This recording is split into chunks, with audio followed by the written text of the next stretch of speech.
Banana chips for today's ngut-ngutin. Ay dahil nga po siguro sa kauulan ay bumayok na nga po aring saging na tindo. Ay ho at nagtuwad-tuwad na nga ng kanya aring saging na ari siguro nga po ay makamaliit ang katawan kaya po ay hindi kinaya. Kaysa nga po ari akainin laang dinin ng ibon at saka po ay daga ay di ating akunin na. At ari nga po mga kaprensi ang masarap gawing banana chips. Ay pwede rin naman po ang saging na saba na gawing banana chips kaya laan po ay talagang mas maganda nga po ari. Ay makamadalang na nga rin po ang ganda ring tanim na saging kaya po ang inagawa na laang nilang banana chips ay saba. At para nga po siya ay hindi madagta pagka ating binalatan ay ilagay nga po muna natin sa palangganang may tubig. At pag po ba yan naman ay hindi natin nilagay sa palangganang may tubig ay napakaitim naman po sa kamay ng dagta na rin. Ay ayos na nga po tayo sa kalyuhing kamay basta wag laang naman pong dagtain. Ay ho.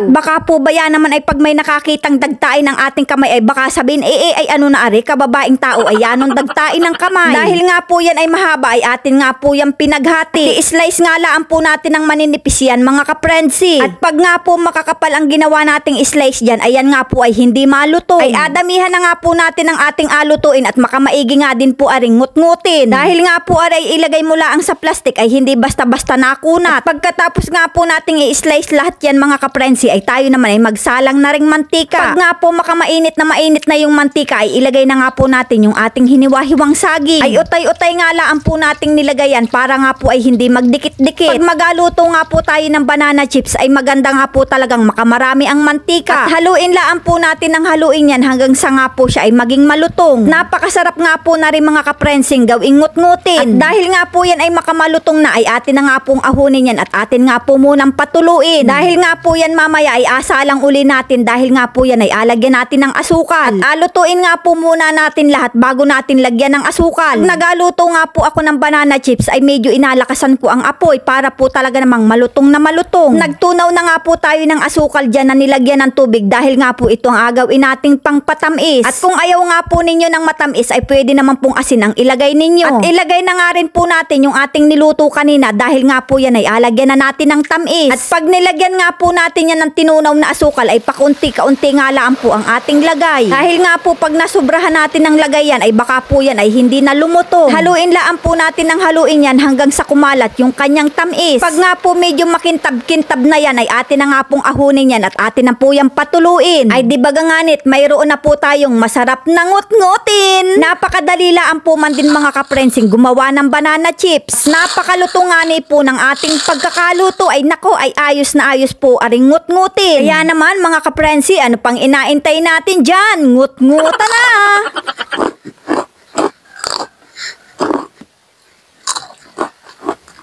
Gayon nga po kalutong ang ating banana chips kaya nga po ay hindi na naman ari pwede sa bungi. Kaya naman po mga kaprensi kung naibigan nyo nga po aring videong ari pa like and share na laan po. Maraming salamat!